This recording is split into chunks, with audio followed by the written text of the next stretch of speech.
In this video, we are going to study the main dimensions of capillary tubes for refrigerant gas R600a, isobutane, corresponding to the most common electrical powers and cooling capacities in freezing equipment.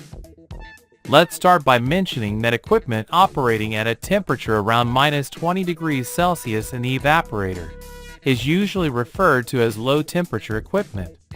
Now, in our simulator, we input the following conditions. A. The evaporator temperature is -20 degrees Celsius. B. The condensation temperature is set with a differential of 15 degrees Celsius above the outdoor ambient temperature, resulting in a condensation temperature of 50 degrees Celsius. C. We select a subcooling of the liquid refrigerant at the condenser outlet of 5 degrees Celsius. D. We assume a superheating of the gaseous refrigerant at the evaporator outlet of 5 degrees Celsius. E. Now we are going to calculate the capillary tube dimensions. To do this, we will use our online simulator, whose link is provided in the description of this video. 1.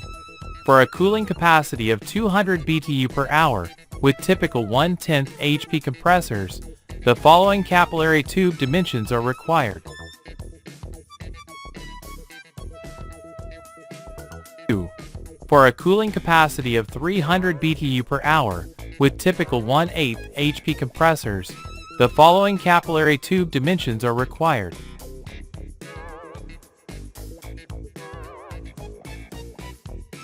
3.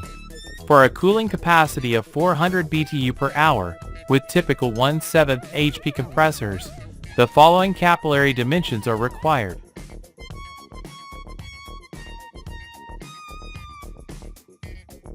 4.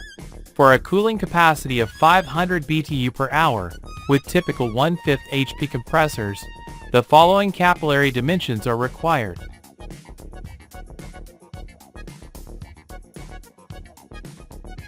5.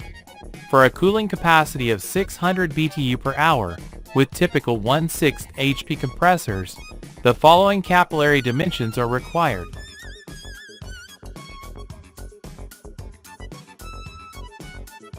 6. For a cooling capacity of 750 BTU per hour, with typical 1/4 HP compressors, the following capillary dimensions are required.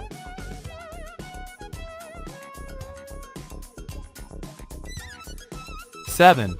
For a cooling capacity of 1000 BTU per hour, with typical 1/3 HP compressors, the following capillary dimensions are required.